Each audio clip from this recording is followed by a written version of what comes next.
하나님 말씀은 마태복음 13장 36절부터 52절까지 말씀입니다. 이에 예수께서 무리를 떠나사 집에 들어가시니 제자들이 나와 이르되 밭의 가라지의 비유를 우리에게 설명하여 주소서.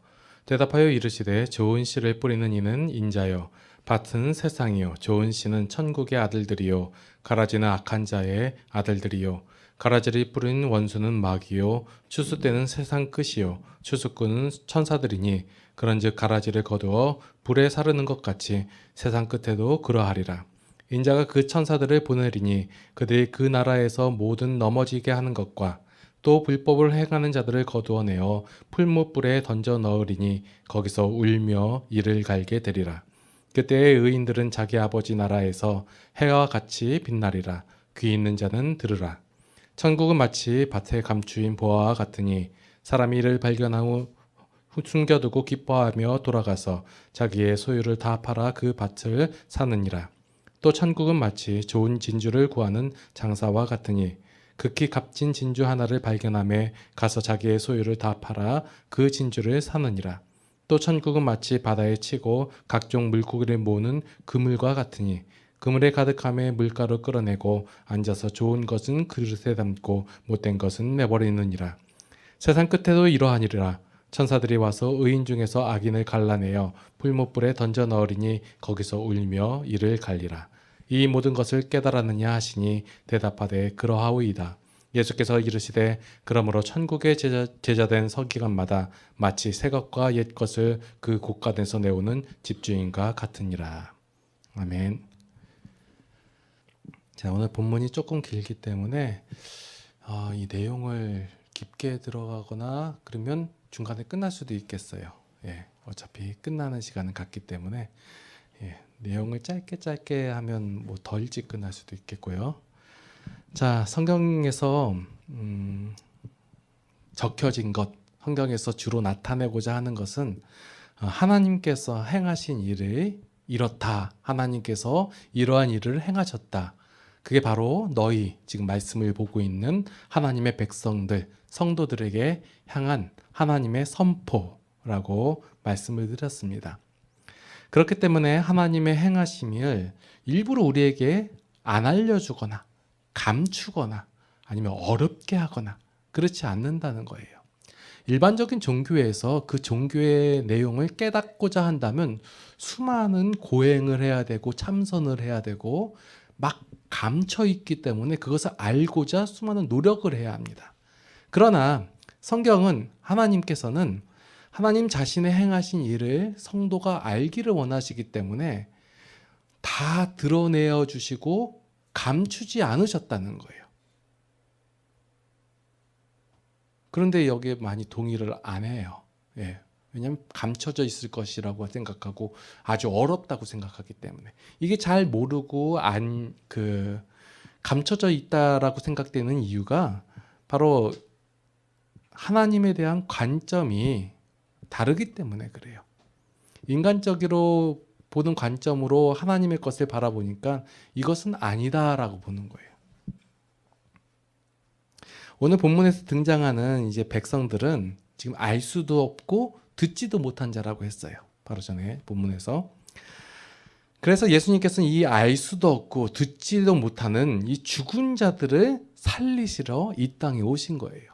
지금 이 말씀을 듣고 있고 알고 있고 깨닫고 있다는 것은 이미 하나님께서 예수님께서 우리를 위하여 십자가에 달려 돌아가시는 말미암아 우리에게 생명을 주신 선행적 일하심이 있기 때문에 그 내용을 알 수 있고 들을 수 있다는 거예요.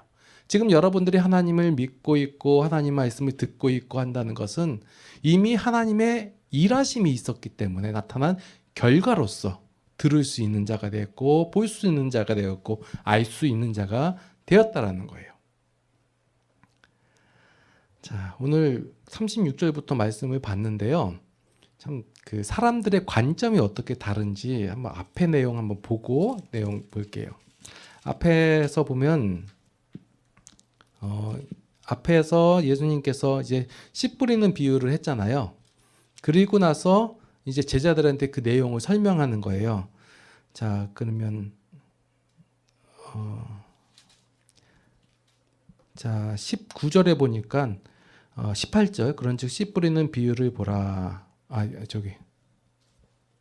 24절에 예수께서 그들 앞에 또 비유를 불러 이르시되 천국은 좋은 씨를 제 밭에 뿌린 사람과 같으니 라고 말씀을 하시고 얘기하셨잖아요. 천국이 뭐라고요? 좋은 씨를 제 밭에 뿌린 사람과 같으니. 그럼 이거 비유의 내용이, 그럼 제목을 잡으면 뭐라고 잡으실 거예요? 씨 뿌리는 사람, 뭐 이렇게 잡아야 되고 그렇잖아요.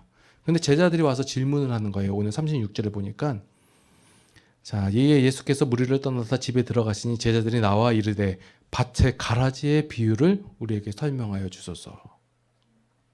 자, 예수님께서는 지금 무슨 비유를 설명하셨어요? 씨 뿌리는 사람, 천국은 이렇다, 천국은 하나님이다 라고 얘기를 하고 비유를 설명해 줬는데 제자들은 뭐로 받아들이는 거예요? 관점이 밭의 가라지라는 거예요. 이게 사람들의 관점이에요. 사람들은 하나님께서 일하셔서 하나님께서 우리를 구원하셨다는 사실을 은연중에 거부를 하는 거예요. 그리고 나서 생각하는 건 나는 알곡이냐 쟤는 가라지냐 이거예요. 내 눈에 안 차고 조금 나쁜 일을 하고 하면 쟤는 가라지, 나는 알곡. 나는 왜 알곡이냐? 내가 하나님께 대하여 이렇게 충성, 헌신, 봉사하고 그 율법을 지키니까 알곡. 쟤는 못 지키니까 가라지. 이렇게 받아들인다는 거예요.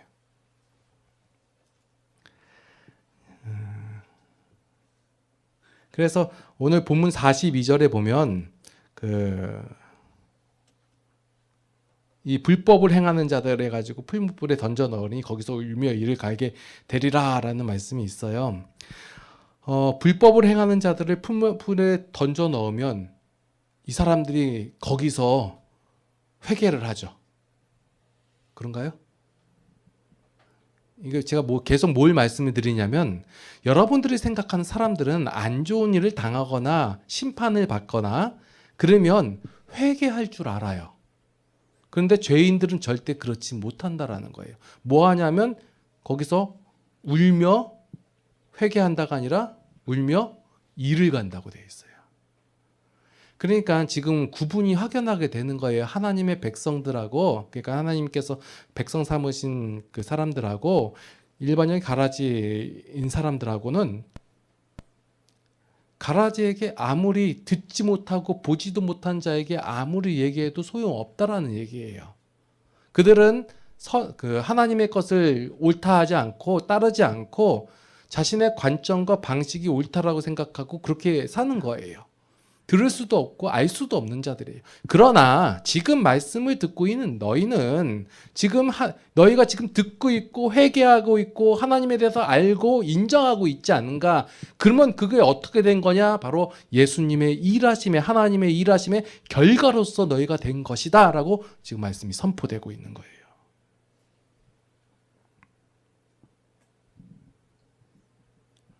예. 그러니까 지금 성경에서 지금 강조하고 있는 것은 너희가 이렇게 행함으로 가라지가 되지 말고 알곡이 되어야 한다라고 그것을 강조하는 것이 아니라 하나님께서 일하심으로 말미암아 너희가 이렇게 되었다라고 선포하고 계시는 거예요.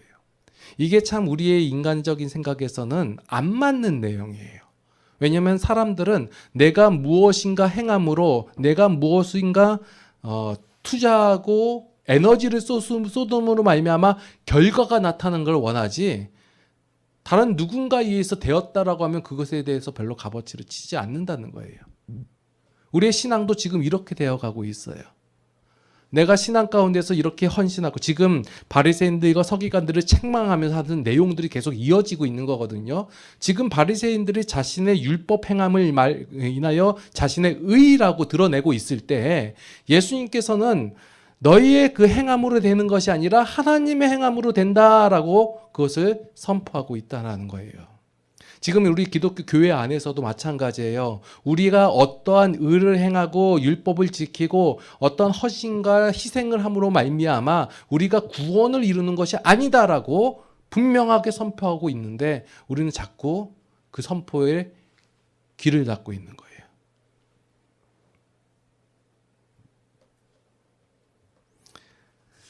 우리가 신앙생활하면서 하는 그 오해, 흔히 하는 오해, 그리고 인식하지 못하는 사실이 무엇이냐면 하나님께서는 알곡과 가라지에게 동일한 은혜를 베푸신다라는 거예요. 이 동일한 은혜를 주시는 이유는 바로 알곡을 위해서 주시는 거거든요. 그런데 많은 그 성도들이 생각하기를 하나님은 나에게만 은혜를 주시고, 그러니까 성도에게만 은혜를 주시고, 하나님의 통치를 받는 것은 나고, 그리고 세상 사람들은 사단의 마귀의 통치를 받고 마귀로부터 은혜를 받는다, 이렇게 생각을 한단 말이에요. 이 관점의 차이예요. 하나님은 모든 세상 사람들의 하나님이에요. 그래서 하나님께서 동일한 은혜를 주시는데 이것을 저는 일반적인 원리라고 얘기를 해요. 하나님께서, 그러니까 모든 사람이 하나님의 통치 아래에 있는데 우리가 흔히 그걸 구분하는 거예요. 성도는 하나님의 통치 아래에 있고 세상 사람들은 사단의 통치 아래에 있다. 이 생각 자체가 하나님을 사단과 동등되는 위치에 놓고 생각하는 거예요. 이러한 종교가 예전에 그 초대교회에서 나타난 조로아스터교가 바로 선과 악의 대립을 얘기했거든요. 그래서 우리의 은연한 생각 속에서 하나님과 선과 악은 싸우고 있고 결국은 뭐 선이 승리한다, 이렇게 알고 있다는 거예요. 그렇지 않고 하나님의 통치 아래에 있어요. 모두가 다 하나님의 은혜로 살고 있고 하나님께서 우리에게 주신 일반적인 원리 가운데서 살고 있는데, 그것을 우리가 아느냐, 인정하냐, 이것이 은혜다라고 얘기하면 그게 성도고요. 그렇지 않으면, 그러니까 세상 사람들 그게 하나님의 은혜된 줄 모르는 요 차이예요. 그런데 우리가 생각할 때는 이제 하나님께서 내가 하나님의 자녀이고 하나님의 백성이니까 하나님께서 나에게 특별한 은혜를 주실 거야 하면서 흔히 생활 속에서 말하는 얘기가 뭐냐면, 내가 이렇게 잘된 것은 하나님께서 나에게 은혜를 줘서 그래. 내가 이렇게 해서 형통하게 된 것은 하나님께서 은혜를 주셔서 그래. 라고 얘기하는 거예요. 물론 내용에 대해서 별반 차이가 없어 보이지만 큰 차이예요. 설명을 잘해야 되는데 이 내용을.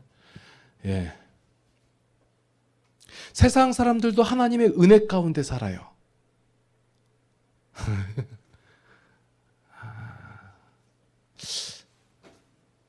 뭐 여기 반감을 가질 수도 있을 거예요. 근데 하나님께서는 은혜를 주세요. 예.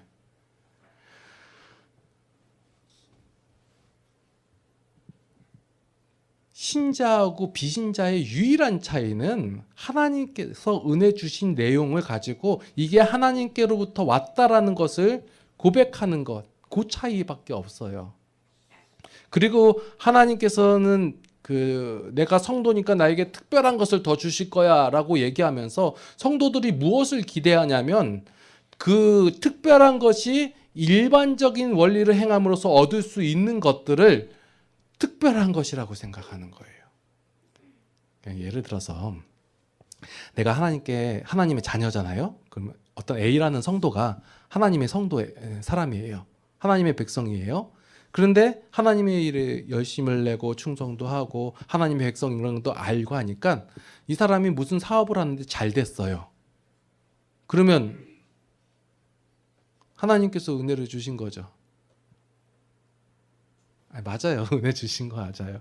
근데 안 믿는 사람이 있어요. B라는 사람이. 하나님도 몰라요. 근데 그 사람이 세상을 살면서 잘 됐어요. 그럼 뭐예요?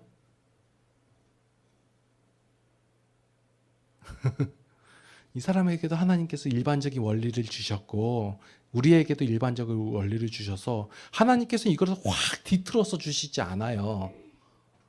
정반대로 했는데, 예를 들어서 그 학교에 시험을 봤는데 교회 다니는 애들만 다 맞고 교회 안 다니는 애들은 다 틀려버리고 이렇게 확 틀어버리지 않는단 말이에요. 그런데 우리는 그걸 기대해요. 성도들이. 그리고 나서 이것이 은혜다라고 얘기를 해요. 구분하자는 거예요. 제가 여기서 지금 강조드리는 것은 뭐냐면 하나님께서는 편협하신 하나님이 아니고 모든 사람들에게 하나님께서 은혜를 주시고 그리고 일반적인 원리를 우리에게 주시고 그대로 행하면 얻을 수 있다라고 말씀하시고 특별히 하나님의 자녀들에게 특별한 은혜를 주세요. 그게 뭐냐? 구원이에요. 그게 더 뭐냐면 하나님을 아는 것이고 하나님을 인정하는 기쁨이라는 거예요. 그 안에서 오는 무엇이냐면 평안과 화평과 기쁨과 사랑과 온유와 이런 것들이라는 거예요. 우리가 자꾸 착각하는 내용이 뭐냐면 하나님 내게 무슨 그 건강이나 돈이나 부와 명예, 명성을 하나님의 백성이기 때문에 준다라고 생각을 해요. 그러면 좀 조금 밖에 서서 살펴볼게요. 어떤 사람이 그 부를 얻었어요. 명성을 얻었어요. 그것과 하나님과 무슨 상관이 있어요? 사람들은 부를 얻고 명성을 얻고 어떤 높은 자리에 있으면 그걸로 인해 가지고 하나님이 더 높아지고 아니면 교회가 부흥한다고 생각을 해요. 전혀 상관없는 얘기예요, 이건. 저 높은 사람도 교회를 나가니까 대통령이 장로였다고 많이 믿었던가요? 교회가 부흥이 되었던가요? 부흥이란 단어도 우리가 잘못 쓰고 있어요, 지금. 이 부흥에 대한 얘기는 제가 나중에 한 번 더 할게요. 예, 이거는 지금 들어가면 옆길로 새는 거니까. 자, 높아지는 것과 하나님과 무슨 상관이 있어요? 이거는 하나님께서 주신 특별한 은혜가 아니래요. 예.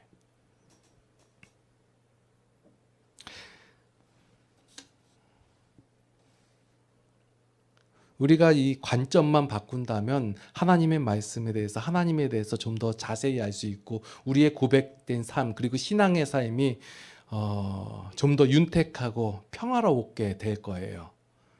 자, 오늘 내용에서 좀 핵심적으로 볼 내용이 뭐냐면 천국은 마치 밭에 감추인 것을 보아와 같다고 했어요.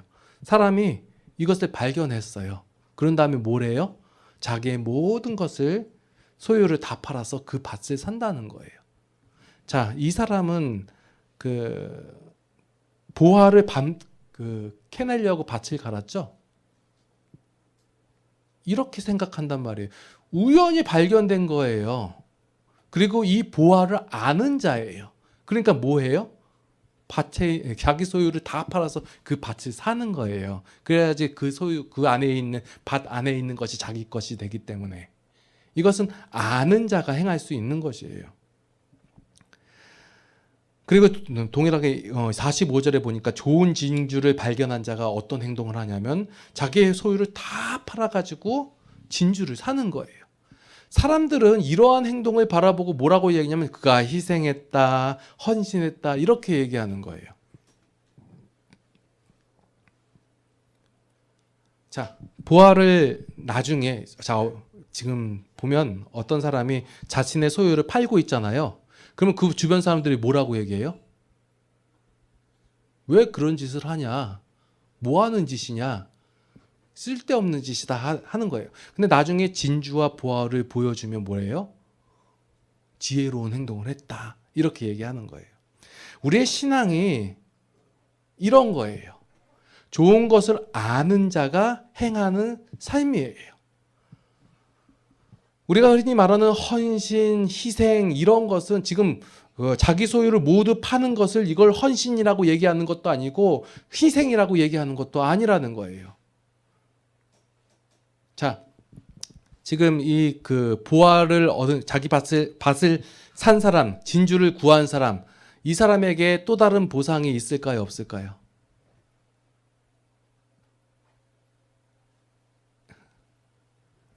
제가 지금 강조해서 지금 말씀을 드리고자 하는 내용들은 현재 우리가 잘못 알고 있는 내용들을 조금 바로잡으려고 하는 거예요.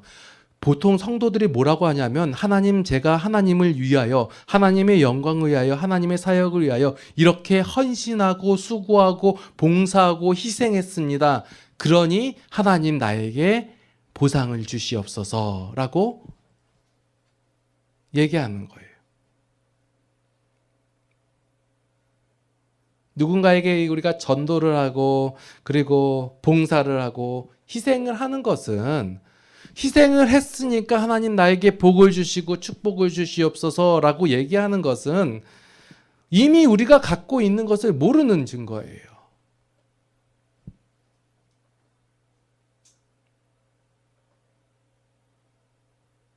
이에 좋은 것, 이 밭에 감춘 보화에 대한 좋은 것과 진주의 값어치를 모르니까 하나님 내가 희생하고 봉사했으니까 이제 하나님 나에게 세상에서 잘 나가는 것 그리고 좋은 것 그런 것으로 나에게 보상을 해주십시오라고 어깃장을 놓는 게 우리 성도들의 모습이라는 거예요. 흔히 이제 말하잖아요. 내가 진짜 세상에서 잘 나갔는데 내가 이 잘 나가는 거 포기하고 내가 하나님의 흔히 목사님들이 이런 고백을 많이 하시거든요. 내가 진짜 잘 나갔는데 이거 포기하고 내가 주를 위하여 이 영생을 위하여 이렇게 희생하고 봉사했다. 그러니까 이 정도로 포기했는데 나를 잘되게 하셔야 되지 않겠느냐라고 요구하는 거예요. 만약에 그러한 보상이 없었을 때 갈등하고 고민하고 하나님에 대해서 곡해하고 오해하고 이미 밭이 보상이고 진주가 보상이에요. 이미 여러분들이 그 하나님의 가치를 아신 자면 그 아신 기쁨을 가지고 행하는 모든 것 이것을 희생이라고 얘기하거나 헌신이라고 얘기할 수 없다라는 거예요. 제가 지금 중점적으로 말씀드리고 있는 내용 중에 하나가 뭐냐면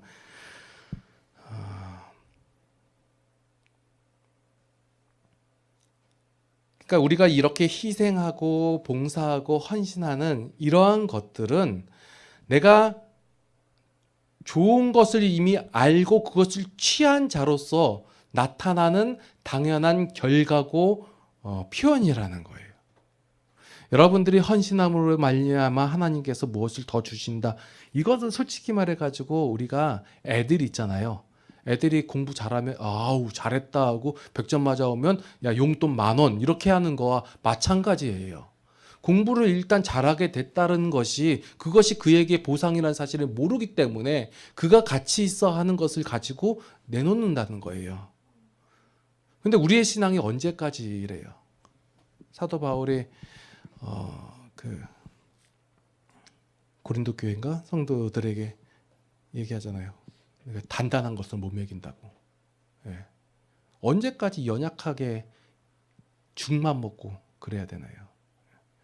그래서 우리 교회가 집중해야 되는 것 그리고 성도들이 집중해야 되는 것은 바로 하나님을 알아가기에 집중해야 된다는 거예요. 하나님을 모르고 여전히 갖고 있는 가치를 가지고 세상을 살아가니까 그러니까 자꾸 세상 것 달라고 얘기하는 거예요. 그러니까 내가 이렇게 했으니까 하나님 나에게 어떠한 복을 주셔야 하지 않습니까? 하고 그러한 복이 왔을 때 이게 다다라고 얘기하는 거예요. 정작 감추인 보화나 그 진주를 자랑하지 아니하고 사도 바울은 그 성도들을 향하여 이렇게 일하고 희생하는 그 수고에 전혀 억울해하지 않아요. 도리어 그것이 특권이고 기쁨이라고 고백을 하는 거예요. 골로새서 1장에 보면 그 말씀 나오잖아요. 내가 이렇게 희생하고 수고하는 것이 이게 특권이고 기쁨이라는 거예요. 모든 성도들에게 하나님께서는 이 희생, 그 특권과 기쁨을 주신 거예요. 이미 결과가 이루어진 자, 결과가 임한 자,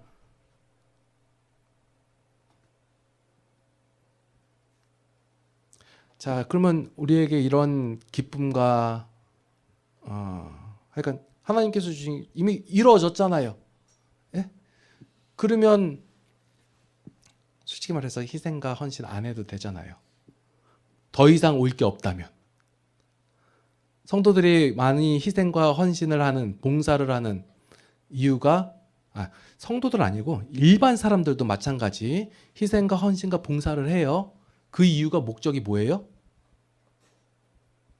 어제 보니까 그 있잖아요. 그 단체에서 나왔던데 봉사단체. 그죠? 로터리 그게 봉사단체라고 하는 것 같은데요.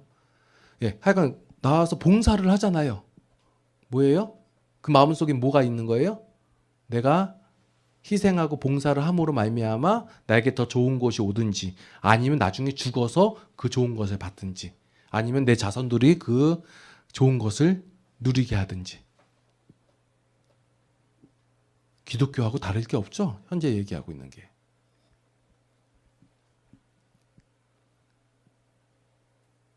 우리는 결과가 이미 이루어진 자들이에요. 그러면 이런 마음을 품을 수도 있어요. 이미 결과가 왔다. 더 이상의 보상이 없다. 그러면 내가 아무것도 안 해도 되지 않는가?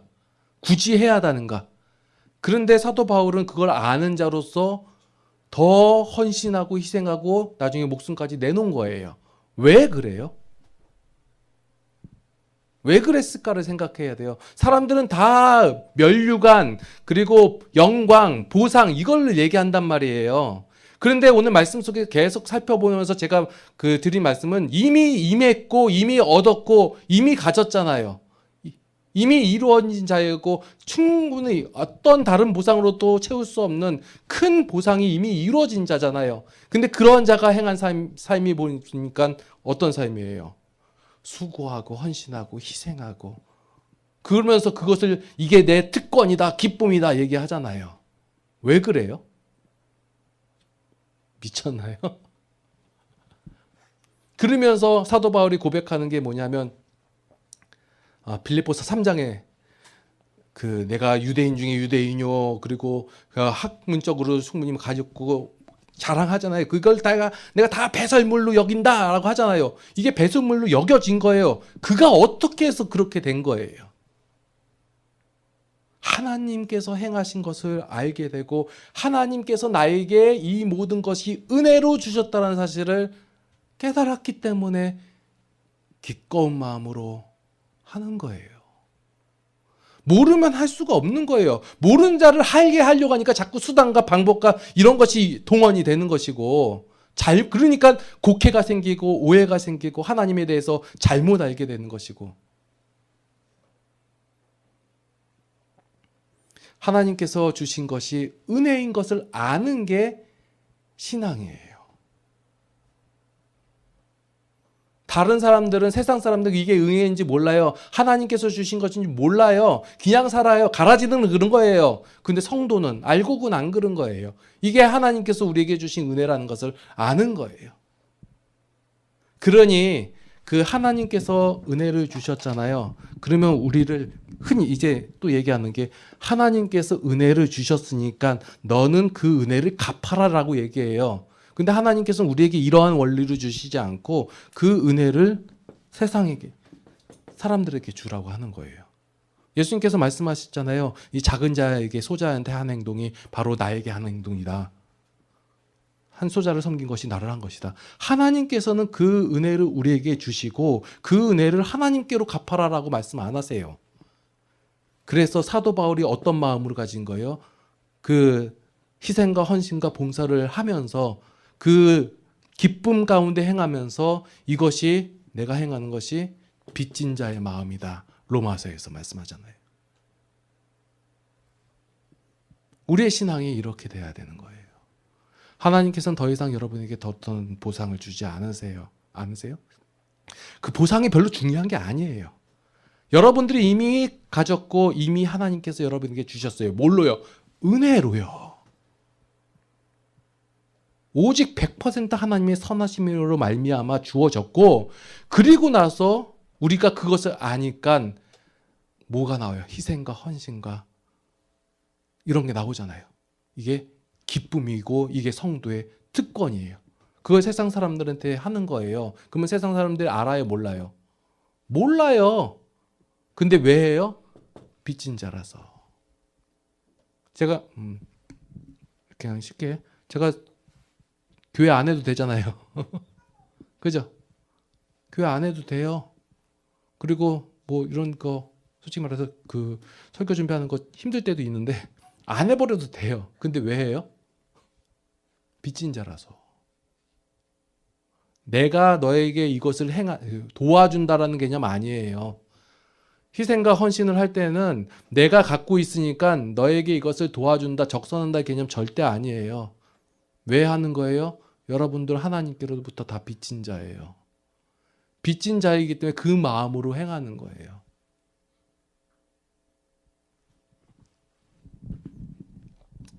그래서 기독교는 하나님의 일하심이 먼저예요.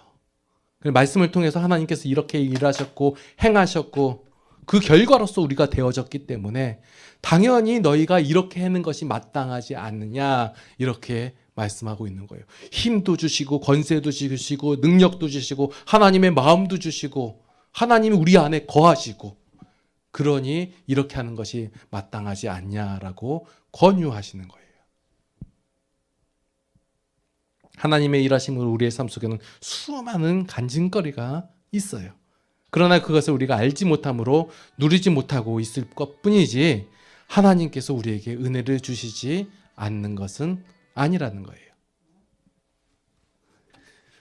기도할게요. 하나님께서 먼저 행하시고 일하심으로 말미암아 우리가 살았습니다. 그게 하나님의 은혜입니다. 우리는 그 은혜를 깨달았고 알게 되었습니다. 그래서 그 하나님을 고백합니다. 우리의 삶 속에서 하나님의 이 일하심을 날마다 고백하게 하여 주시었고 그 하나님을 높이게 하여 주시었고 그 하나님의 심정과 마음으로서 세상에 그 빛을 갖는 우리의 성도들이 되게 하여 주시옵소서. 그래서 이 신앙생활이 기쁘고 즐겁고 이것이 우리의 특권이고 우리의 기쁨이요 우리의 자랑임을 고백하는 우리 성도들이 되게 하여 주시옵소서. 우리가 하나님을 알지 못함으로 말미암아 하나님을 깨닫지 못함으로 말미암아 여전히 무직 가운데 어리석음으로 행할 때가 있습니다. 하나님이 이러한 저희를 불쌍히 여겨 주시옵고 긍휼히 여겨 주시옵소서.